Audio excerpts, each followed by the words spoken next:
Warren Beatty's list of women he dated with the worst hygiene. Warren Beatty, a guy who supposedly dated almost every big actress in Hollywood from 1960 to 1990, had a secret besides all his famous romances. Behind the closed car windows after he dropped off his famous dates, Beatty would tell super exact bad comments about their personal cleanliness to his longtime driver, Michael Reynolds.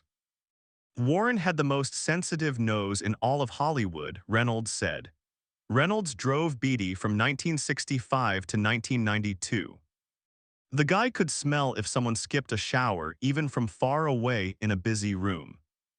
Unlike his buddy Jack Nicholson, who loved to brag loud about his adventures, Beatty stayed super calm and cool when he talked about dates that went wrong. No yelling, no big feelings showing, just calm facts said in the same steady voice he used when filming movies. After dates, he'd get in the back seat and right away open the window, no matter if it was hot, cold, or raining. Reynolds told me this when I talked to him at his simple home in Sherman Oaks. Then came what I called the review. Some little comment like how his date hadn't changed her bedsheets for weeks, or put on lots of perfume just to hide not taking a shower. For a man who was crazy about his own cleaning habits, Reynolds says Beatty took showers many times every day and threw away shirts after wearing them only once.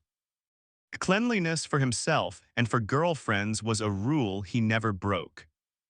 He wanted women to be like perfect clean machines, Reynolds said while shaking his head. No real people smells, no bad breath in the morning, no signs that they had normal bodies. It was impossible to be that perfect. Tonight, I tell you about the 5 famous women who supposedly didn't meet his crazy high rules. Each one did a different kind of thing wrong in his secret cleanliness ranking, based on what the driver who took them home saw and heard himself. It's just gossip. Madonna, the planned smell was like incense, sweat, and big dreams. It was too much. In the 1990s, while making the movie Dick Tracy, Warren Beatty got together with Madonna for a short but super intense romance. Reynolds saw it all from the driver's seat. I picked them up after the big premiere at Grauman's Chinese Theater, Reynolds remembered, still smiling about it. They walked the red carpet together and stayed at the after-party for about an hour. Then Beatty came out by himself looking really upset. He got in the back seat looking shaken up. Reynolds said Beatty stayed quiet for many blocks before he finally spoke. He just said she changes her smell all through the night. Reynolds asked, "Did you notice?" Then he went into this long list of how she used her perfumes, like he was explaining a battle plan. Beatty told his driver she smelled like incense, sweat, and ambition. It was overwhelming. From talking to Reynolds, it looks like Beatty wasn't upset because Madonna smelled bad the normal way, but because he thought she planned her smells on purpose, and that messed with his own need to control everything he sensed. A few nights later, I waited outside her house and Warren came out mad, Reynolds went on. He got in holding his jacket instead of wearing it. He said she sprayed her perfume on it when he wasn't watching. He looked really bothered, like she crossed a line. The romance ended just days after that, putting Madonna on Beatty's private list of cleanliness fails for reasons more about his need to control what he smelled than about being dirty. Longer than anyone else in this room except Shirley. We did our first screen test together.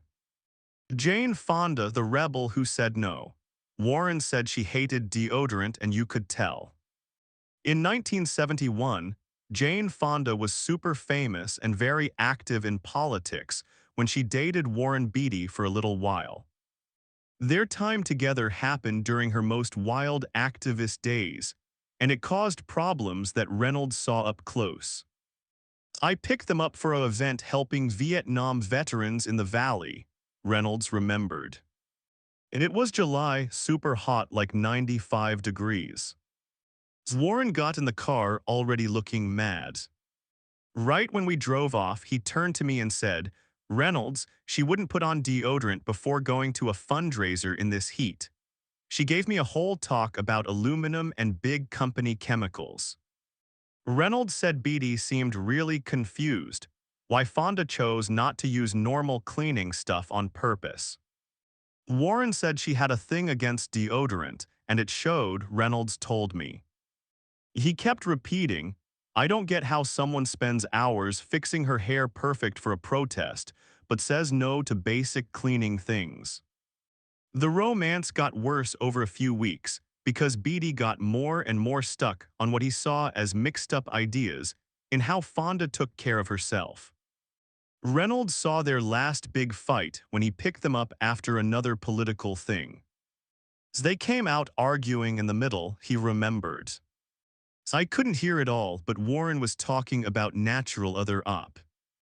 Tions, and she answered something that sounded like calling it American cleanliness craziness. They drove back to Beverly Hills without saying one word. Later that night, Reynolds drove Beatty alone to dinner. Well, he was still upset. Reynolds remembered, he told me, Reynolds, she called me toxically clean. Me, can you believe it?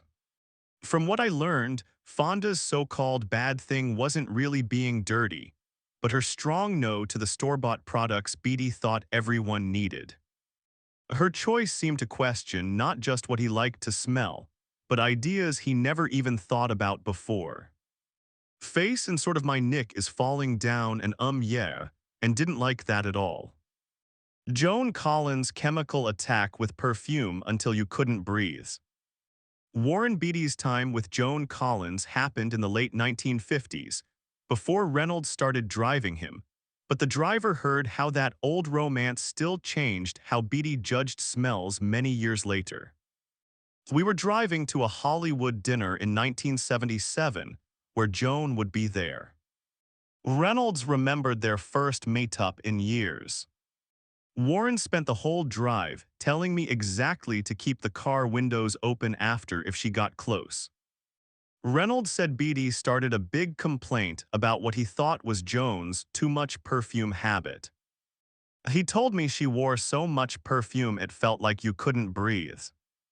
Reynolds said Beatty claimed her smell had gotten into his car's seats back in the 50s, and he had to get the car cleaned by professionals. While most of Beatty's complaints were about not being clean enough, Collins was the opposite problem for him. He thought she used fake smells in a way that was way too strong. Warren had this idea that a woman should not smell natural and not smell fake either. Reynolds explained he wanted some perfect in-between where you couldn't smell body or perfume at all. Joan was his example of going too far with fake smells. How strong Beatty felt about Collins's perfume showed up when they met quick at the event. They did a quick air kiss at the bar, Reynolds remembered. Just hello for maybe 15 seconds. Hours later, when Warren got back to the car, the first thing he said was he could still taste her perfume, and it gave him a headache so bad he needed 2 aspirins. From what I learned, Collins wasn't dirty by normal rules. She just broke Beatty's strict idea of what a woman's smell should be with too much fake perfume. Cam Rouge Pulpot, who was responsible for the deaths of between 1 and 2 million people in Kampuchea. Julie Christie the morning after, the love of his life, but not always fresh when she woke up. Warren Beatty's romance with Julie Christie from 1967 to 1974 was his longest and biggest one before he got married. Reynolds saw how even this special love couldn't get away from Beatty's strict body rules. The Julie thing was different, Reynolds said. Warren really loved her for real. His complaints weren't mean. They sounded confused and a little sad, like he couldn't make her ways fit with how much he cared. The problem started when Reynolds picked up a tired Beatty from the airport after he visited Christie's farmhouse in England. He got in looking really lost, Reynolds remembered. After some time, he just said, "Reynolds, she's the love of my life, but not always fresh in the mornings." He seemed truly upset that she would drink coffee and read the newspaper before taking a shower or brushing her teeth. Reynolds said this news about Christie's morning ways caused fights that kept going in their romance. It was one of the only times Beatty couldn't just break up over a cleanliness argument. "I drove them to the McCabe and Mrs. Miller movie set lots of mornings," Reynolds said. "Sometimes the car felt full of tension. Once I heard her say something like, 'Not everyone needs to taste like mouthwash at 6 in the morning, Warren.' From what I learned, Christie's so-called bad habit was in a special group that bothered Beatty a lot: morning closeness. Unlike quick dates he could drop for smell problems, Christie mattered so much to him that it made real inside struggle for him. He even asked me one time, and this never happened before, if I thought it was weird to shower the second you wake up." Reynolds remembered Warren Beatty asking what I thought about anything was so strange I almost crashed the car. "Dear, I don't know, do you ever think about it?" "No." Bridget Bardach's European way. He said she thought soap was a tool of the patriarchy. Warren Beatty's short time with French movie star Brigitte Bardot at the 1965 Cannes Film Festival caused what Reynolds called a total smell crisis for his boss. "I picked him up at Lax after Cannes," Reynolds remembered. "He got in looking really shaken, not his usual calm self. Before we even left the airport, he started a long talk about how French people clean themselves." Reynolds said Beatty felt both grossed out and interested by what he saw, a totally different way of handling bodies and cleanliness than what he knew in America. He said she believed soap was a tool of the patriarchy. Reynolds told me that wasn't her exact words, of course. It was Warren trying to understand something he couldn't get: a beautiful sex symbol who was okay with natural body smells. The big culture clash happened at a dinner in Cannes, where Bardot's French way of staying clean hit straight against Beatty's American rules. Warren told this dinner story in full detail, Reynolds said. "Apparently, Bardot came straight from a boat trip. No shower, just new clothes. At one point, she lifted her arms, showing hairy underarms, and laughed when she saw his face. For Beatty, who thought female beauty meant carefully hiding all natural body stuff, Bardot's easy way with real bodies made a problem he couldn't fix. He kept saying, 'Reynolds, she's supposed to be the most beautiful woman in the world.' Reynolds remembered it like he couldn't match her beauty with what he thought was bad cleanliness. It shook up his whole idea of what makes someone attractive. The short romance ended after one night at Bardot's place in Saint-Tropez that went past what Beatty could handle with his senses. Reynolds said his boss ended the trip early and called to change his flight home suddenly. "He called me from Paris sounding upset," Reynolds said. "He just said the French handle bodies differently," Reynolds. He seemed really bothered by the whole thing. Warren Beatty's so-called bad hygiene list shows more about him than about these 5 amazing women. Each one broke his strict idea of how women should look and smell, not by being dirty, but by doing things that challenged his tight control. Madonna's planned smells, Fonda's no to store products for political reasons, Collins's super strong perfume, Christie's relaxed morning ways, and Bardot's French natural style all showed different kinds of women being themselves that Beatty couldn't stand. Warren wanted women who smelled like his dream version of women, not like real people. Reynolds said during our last talk, the main thing wasn't bad hygiene, it was them being independent. These women wouldn't change their real bodies to fit what he wanted. The funny twist is that Beatty's years of dating around stopped only when he met someone who made him worry about meeting her high rules, instead of just setting his own. Reynolds said Annette Bening did what no one else could.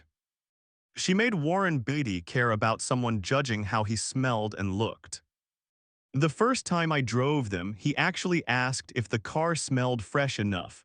Reynolds remembered, still surprised. Warren Beatty worried about someone else's nose. I never thought I'd see that. After judging so many women for not meeting his impossible cleanliness rules, Beatty finally felt what it was like to be judged by the same tough measure he used on everyone else. That switch turned Hollywood's most famous single guy into a loving husband who finally found someone just as picky as him.